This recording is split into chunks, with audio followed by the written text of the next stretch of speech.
저의 채널에 오신 것을 환영합니다. 이 채널은 인생 이야기와 교훈을 전하는 곳입니다. 자, 오늘의 주요 내용을 함께 만나보시죠. 산자락 아래 조용히 자리한 작은 마을에는 끝없이 펼쳐진 논밭과 푸른 대나무 숲 사이로 고요히 흐르는 강이 있었다. 그곳에는 초라한 초가집에서 가난하게 살아가는 한 가족이 있었다. 비록 물질적으로는 부족했지만 그 집엔 언제나 웃음과 사랑이 넘쳐 흘렀다. 그 중심에는 두 자매, 장화와 홍련이 있었다. 언니 장화는 장미꽃을 의미하는 이름을, 동생 홍련은 연꽃을 뜻하는 이름을 지녔다. 비록 가난한 환경에서 태어났지만 두 자매는 마치 시골 들판에 핀 꽃처럼 맑고 고운 마음과 아름다움을 지니고 있었다. 16살의 장화는 이슬 맺힌 새벽의 물방울처럼 반짝이는 눈과 아침 햇살처럼 부드러운 미소를 지닌 소녀였다. 그녀의 긴 검은 머리카락은 늘 어머니가 남겨준 푸른 비단끈으로 단정히 묶여 있었다. 장화는 단지 외모만이 아니라 따뜻한 마음과 맏딸로서의 인내심을 갖춘 아이였다. 그녀는 아버지의 짐을 덜기 위해 강가에서 빨래를 하고 숲에서 나뭇가지를 주우며 누구보다 성실하게 일했다. 해질 무렵이면 집 앞 꿈마루에 앉아 어머니가 들려주던 옛 이야기를 홍련에게 들려주곤 했다. 그녀의 목소리는 산들바람처럼 부드러워 홍련은 숨죽이며 귀를 기울였다. 12살의 홍련은 막 피어난 연꽃처럼 순수하고 청초한 아름다움을 지닌 아이였다. 그녀의 붉은 뺨과 반짝이는 눈은 밤하늘의 별처럼 빛났고 밝고 명랑한 성격으로 주변 사람들에게 웃음을 안겨주곤 했다. 아직 어린 나이였지만 그녀는 언니를 도와 마당을 쓸고 집 뒤 작은 정원을 돌보는 일을 기꺼이 도왔다. 그 정원에는 두 자매가 정성스럽게 기른 소박하지만 의미 있는 꽃들이 피어 있었다. 홍련은 특히 노래 부르기를 좋아했는데 그녀의 맑은 목소리는 논 사이를 가르며 불어오는 바람과 어우러져 듣는 이의 마음을 어루만지듯 했다. 두 자매는 가난 속에서도 그림자처럼 서로 의지하며 살아갔다. 그들의 아버지 김 씨는 순박하고 인자한 농부였다. 그는 두 딸을 끔찍이 사랑했지만 장화와 홍련의 어머니가 병으로 세상을 떠난 뒤로는 마음의 한켠이 텅 빈 듯했다. 한때 웃음으로 가득했던 집은 이제 두 자매가 이야기를 나누거나 노래를 부를 때만 생기를 되찾았다. 김 씨는 아내를 잃은 상실감을 지우지 못했지만 아이들을 위해 성실히 밭을 일구며 살아갔다. 결국 마을 사람들의 중매로 그는 아이들에게 새어머니를 드리면 좋겠다는 생각에 재혼을 결심하게 된다. 새어머니 이 씨는 단정한 겉모습과 달콤한 말투로 김 씨 가족의 삶에 들어왔다. 그녀는 날카로운 눈매와 무언가 감춰진 듯한 미소를 지닌 여인이었다. 마을 사람들은 그녀를 능숙하고 알뜰한 여인이라 칭찬했지만 그 누구도 그녀의 마음속에 가득한 질투와 계산을 알지 못했다. 이 씨는 처음부터 두 자매를 탐탁지 않게 여겼다. 그것은 그들이 무슨 잘못을 했기 때문이 아니라 그들의 존재 자체가 그녀를 남편의 첫 아내와 비교하게 만들었기 때문이다. 섬세한 감성을 가진 장화는 새어머니의 태도에서 이상한 기운을 빠르게 느꼈다. 그녀는 무거운 일을 일부러 맡기거나 홍련이 즐겁게 이야기할 때 외면하는 이 씨의 행동에 마음이 무거워졌다. 하지만 아버지를 걱정시키지 않기 위해 장화는 침묵을 택하고 동생을 지키기로 마음먹는다. 순진한 홍련은 처음엔 새어머니가 가족에 익숙해지는 시간이 필요하다고 믿었다. 그녀는 강가에서 꺾은 야생화나 자매가 정성껏 만든 찹쌀떡을 건네며 마음을 전했지만 돌아오는 건 차가운 무관심과 냉혹한 꾸중뿐이었다. 이 씨의 마음속에 쌓인 질투는 날이 갈수록 깊어졌다. 장화의 아름다움은 그녀를 더욱 초라하게 느끼게 만들었고 홍련의 순수함은 그녀 마음의 빈틈을 더욱 선명히 드러냈다. 게다가 김 씨가 딸들에게 보여주는 애정은 그녀로 하여금 이 가정에서 자신이 결코 중심이 될 수 없음을 깨닫게 했다. 점차 그 질투는 악의로 변했고 두 자매에게 무거운 일을 시키거나 김 씨 앞에서 거짓말을 퍼뜨리며 그들의 관계를 흔들려 했다. 밤마다 달빛이 하늘을 밝히면 장화와 홍련은 나란히 앉아 서로의 슬픔과 희망을 나누었다. 장화는 홍련의 손을 꼭꼭 잡고 조용히 말했다. 무슨 일이 있어도 나는 항상 내 곁에 있을게, 홍련아. 우리는 장미와 연꽃이야. 진흙에서 피어나도 결국 찬란히 꽃을 피울 거야. 홍련은 미소를 머금은 채 언니의 어깨에 기대며 믿었다. 두 사람이 함께라면 어떤 시련도 견뎌낼 수 있을 거라고. 하지만 그들은 몰랐다. 질투의 그림자가 서서히 그들을 뒤덮고 있다는 것을. 그리고 새어머니는 두 자매를 갈라놓기 위한 잔혹한 계획을 조용히 세우고 있었다. 한때 사랑으로 가득했던 그 작은 초가집은 이제 불안의 찬바람에 휩싸이고 있었다. 선과 악의 경계 위에 선 장화와 홍련, 두 송이꽃의 이야기는 이제 막 시작되었을 뿐이지만 이미 슬픔과 시련을 예고하고 있었다. 날이 갈수록 이 씨의 마음속 어둠은 먹물이 물 위에 번져가듯 점점 더 짙어졌다. 그녀의 장화와 홍련에 대한 질투는 차가운 눈빛이나 독한 말에 그치지 않았다. 그녀는 두 자매를 고통으로 몰아넣기 위해 교활한 머리로 아기의 그물을 짜기 시작했다. 직접 손에 피를 묻히지 않고 오히려 그들의 아버지 김 씨가 두 딸을 의심하고 외면하게 만들려는 것이 그녀의 계획이었다. 그녀는 매일 밤 달빛이 창문을 타고 방 안으로 스며들 무렵 김 씨 곁에 앉아 길게 한숨을 쉬며 거짓 이야기를 늘어놓았다. 장화와 홍련이 집안일을 게을리하고 몰래 아버지를 험담하며 더 좋은 삶을 찾아 가출을 꿈꾸고 있다는 말이었다. 순박한 농부였던 김 씨는 처음엔 그런 말들을 믿지 않았다. 그러나 이 씨는 꿀처럼 달콤한 말투와 억지로 만든 눈물로 그의 마음에 불신의 씨앗을 하나둘 심어갔다. 김서방, 난 그저 이 집이 평안하길 바랄 뿐이요. 하지만 그 아이들은 날 어머니로 여기지 않을 뿐더러 이젠 아버지인 당신조차도 우습게 보는 것 같소. 거짓말을 뒷받침할 증거를 만들기 위해 이 씨는 교묘한 수를 썼다. 어느 날 그녀는 일부러 고인의 유품인 귀한 도자기를 깨뜨린 뒤 장화가 분노한 채 실수로 깼다고 거짓말을 했다. 또 다른 날엔 김 씨가 어렵게 모은 돈을 몰래 숨겨두고 홍련이 몰래 가져가 장난감을 샀다고 누명을 씌웠다. 그렇게 작고 사소한 일들이 쌓이자 김 씨의 마음은 점점 흔들리기 시작했다. 그는 더 이상 두 딸을 예전처럼 바라보지 못했고 그 시선은 낯설고 서늘했다. 사랑했던 자식들이 바뀌어버렸다는 생각에 마음이 갈기갈기 찢어졌다. 눈치가 빠른 장화는 새어머니의 계략을 어렴풋이 깨달았지만 아버지에게 걱정을 끼치지 않기 위해 말하지 못했다. 그저 동생을 품에 안고 억울함과 슬픔을 조용히 삼켰다. 홍련은 순수한 마음으로 여전히 시간이 지나면 모든 게 좋아질 거야 라고 믿었지만 현실은 점점 더 냉혹해졌다. 비바람 몰아치던 어느 날 밤, 이 씨는 더 악랄한 계획을 실행에 옮겼다. 그녀는 피 묻은 칼을 장화의 짐 속에 몰래 숨기고 김 씨에게 달려가 울먹이며 말했다. 서방님, 그 아이가 저를 해치려 했어요. 칼을 들고 제 목숨이 위태로웠어요. 분노와 배신감에 휩싸인 김 씨는 그제야 이성을 잃고 말았다. 그는 장화를 향해 소리치며 불효자식이라 외쳤고 결국 장화와 홍련을 집에서 쫓아냈다. 바깥은 거센 폭풍우가 몰아치고 있었지만 그는 두 아이가 떨며 떠나는 모습을 외면했다. 장화와 홍련은 말도 안 되는 누명을 쓴 채 비속을 헤매며 강가의 동굴 하나에 몸을 숨겼다.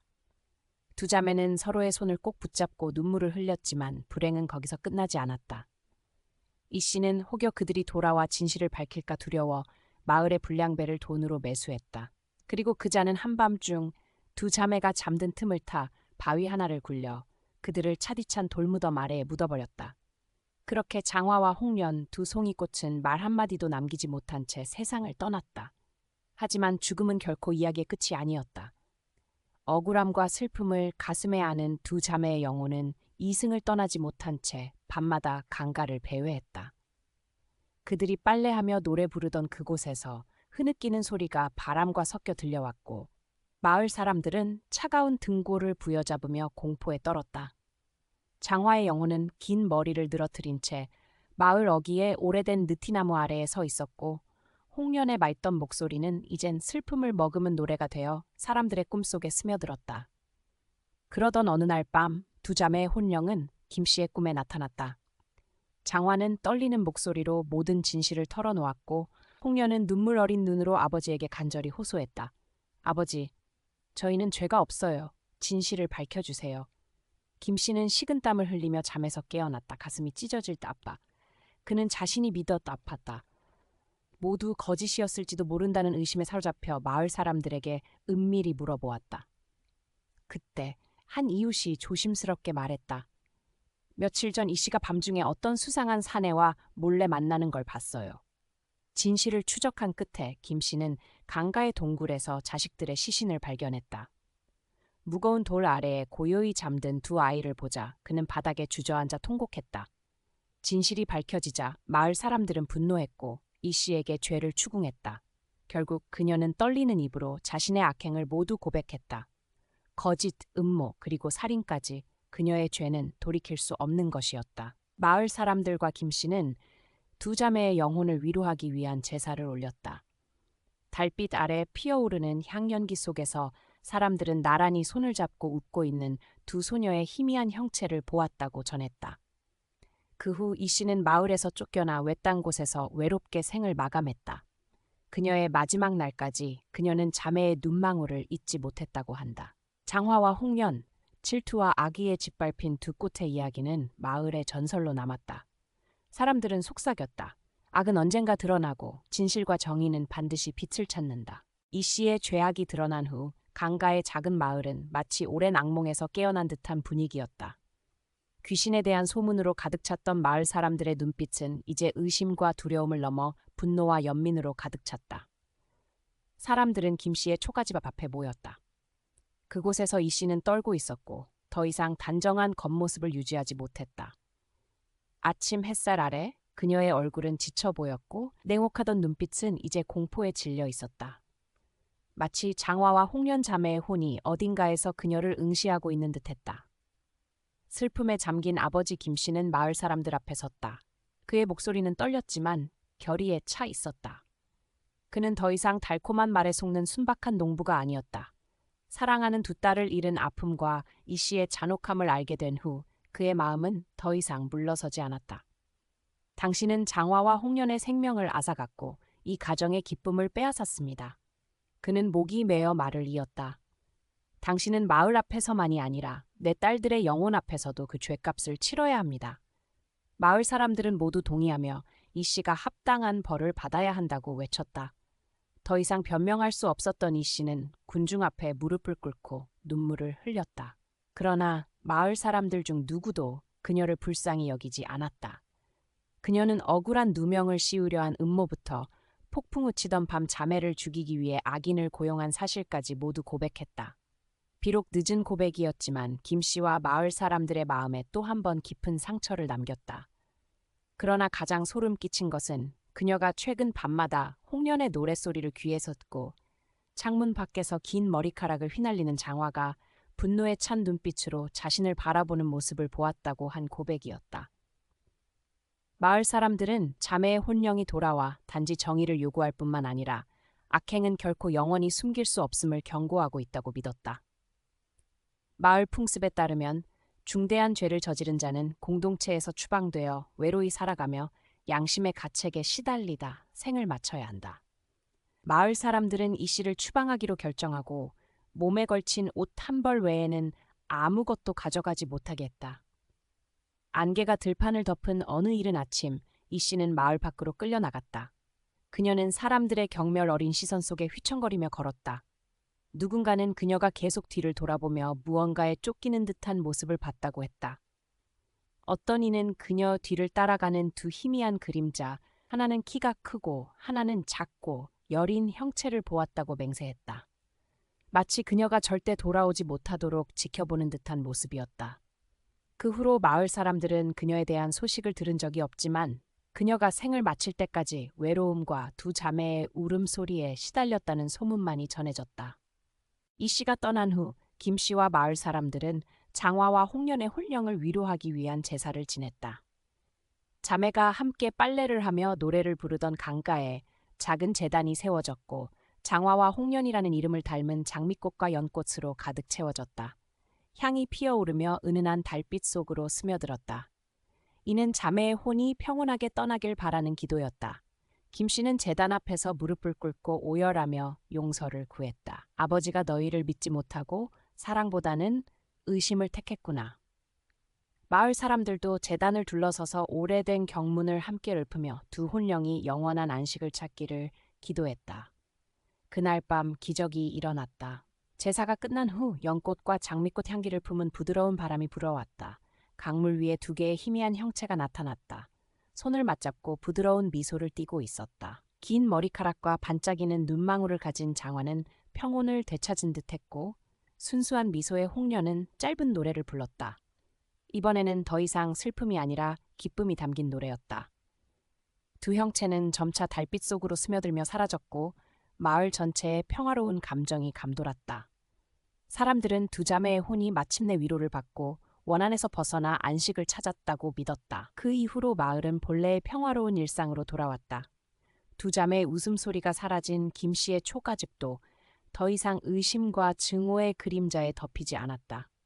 김 씨는 평생의 슬픔을 안고 살았지만 두 딸이 사랑했던 작은 정원을 돌보며 위안을 얻었다. 정원에는 장미와 연꽃이 사시사철 만개했고 마치 두 자매의 혼이 여전히 가족과 마을을 지켜주고 있는 듯했다. 마을 사람들도 이 슬픈 이야기를 통해 서로를 더 아끼고 사랑하게 되었다. 그들은 자주 강가에 모여 자매의 이야기를 나누며 단순한 추억이 아닌 후손에게 진실과 정의는 언젠가 반드시 드러난다는 교훈을 전하기 위해서였다. 장화와 홍련의 이야기는 마을의 전설이 되어 세대에서 세대로 전해졌다. 달빛이 강물에 비추는 밤이면 사람들은 여전히 꽃향기를 실은 바람과 함께 두 자매가 어딘가에서 미소 지으며 마을을 내려다보고 있다고 느낀다. 악은 벌을 받았고 억울한 혼은 위로받았으며 고통을 겪더라도 사랑은 결국 밝은 길을 비추는 빛이 된다는 이야기는 영원히 마을의 가슴속에 살아있다. 장화와 홍련, 두 송이 찬란한 꽃이 질투라는 독에 짓밟힌 이야기는 단순한 비극이 아니다. 그것은 정의, 가족의, 그리고 인간 마음속에 잠재된 악의 씨앗에 대한 깊은 교훈이다. 강가의 작은 마을은 오랜 세월 의심과 고통의 그림자에 갇혀 있었지만 진실이 드러난 이후 다시 빛을 되찾았다. 그날 이후 값진 교훈은 마을 사람들의 마음 깊이 새겨졌고 장화와 홍련의 향기처럼 세대를 넘어 잊히지 않는 바람이 되었다. 첫 번째이자 가장 눈부신 교훈은 정의는 반드시 악을 이긴다는 진리다. 이복어머니 이 씨는 교활한 거짓과 음모로 진실을 가리려 했고 두 자매를 해치며 자신의 죄를 영원히 숨길 수 있다고 믿었다. 그러나 강물이 결국 바다를 향해 흐르듯 진실은 결코 묻히지 않는다. 비록 연약한 영혼이 되었을지라도 장화와 홍련은 진실을 밝히는 등불이 되었고 그들의 노래와 원한 어린 눈빛 그리고 반복되는 악몽은 결국 이 씨로 하여금 죄를 고백하게 만들었다. 그녀가 받은 벌, 마을에서 추방되어 외롭게 죄책감 속에 살아가는 삶은 악행의 당연한 결과였고 동시에 악은 언젠가 반드시 정의 앞에 무릎 꿇는다는 교훈을 남겼다. 마을 사람들은 그 이야기 속에서 진실의 힘을 깨달았고 고통을 퍼뜨린 자는 결국 하늘의 그물에서 벗어날 수 없다는 것을 배웠다. 두 번째 교훈은 장화와 홍련의 변치 않는 자매, 그것이야말로 이 이야기를 영원한 전설로 만든 힘이었다. 두 자매는 가난하고 고된 삶 속에서도 계모의 모진 핍박 속에서도 서로를 버리지 않았다. 장화는 늘 동생을 지켜주었고 홍련은 언제나 언니를 믿고 의지했다. 차가운 바위굴에서도 죽음 앞에서도 두 손을 맞잡고 함께였으며 죽은 뒤에도 나란히 나타나 진실을 밝혀내고 마침내 달빛 아래 함께 웃으며 사라졌다. 그 사랑은 죽음도 끊지 못했고 가족의 끈끈한 유대의 상징이 되었다. 마을 사람들은 아이들에게 이 이야기를 전하며 가족이야말로 가장 귀하고 강한 힘이라 가르친다. 어떤 어둠이 덮쳐와도 가족의 사랑이 있다면 다시 빛을 찾을 수 있다는 진리를 말이다. 세 번째 교훈은 가족 안의 질투와 악의는 가장 신성한 것을 무너뜨릴 수 있다는 경고다. 이 씨는 두 자매의 맑고 아름다운 모습을 질투했고 결국 그 마음속 어둠에 잠식당했다. 그녀의 질투는 인간성을 잃게 만들었고 한 가정을 파멸로 몰고 갔다. 가족이란 본래 사랑과 보호의 터전이지만 이기심과 악의가 침투하면 가장 잔혹한 전쟁터가 될 수 있다. 이 씨의 악행은 두 자매를 죽음으로 이끌었을 뿐만 아니라 김 씨에게 평생의 죄책감을 안겼고 마을 전체에 슬픔을 퍼뜨렸다. 마을 사람들은 이 이야기를 통해 질투는 모든 행복을 불태우는 불꽃이며 가족 안에서의 악행은 결코 용서받을 수 없는 죄임을 배웠다. 그래서 후손들에게는 항상 마음을 맑게 유지하며 부정적인 감정에 휘둘리지 말라고 가르친다. 세월이 흐른 뒤에도 마을 사람들은 여전히 보름달이 뜬 밤이면 강가에 모여 장화와 홍련을 위한 작은 재단을 정성껏 돌본다. 김 씨의 집에 있는 장미와 연꽃은 계절이 바뀌어도 쉬지 않고 피어나며 두 자매의 기억을 생생히 되살린다. 백발이 된 김 씨는 아이들에게 딸들의 이야기를 들려주며 말한다. 세상은 때로 불공평할지라도 마음을 곧게 지키고 서로를 사랑하면 어떤 억울함도 언젠가는 풀린단다. 마을 사람들은 그 말을 마음에 새기고 서로를 아끼고 도우며 질투의 그림자가 다시는 뿌리 내리지 않도록 조심한다. 장화와 홍련의 이야기는 전설을 넘어선다. 그것은 정의와 사랑의 힘을 노래하는 영원한 서사시이다. 아무리 짙은 어둠이 빛을 가리려 해도 진실과 사랑은 반드시 길을 찾는다. 마치 진흙 속에서도 피어나는 장미와 연꽃처럼 그들의 이야기는 사람들의 가슴 속에서 영원히 피어날 것이다.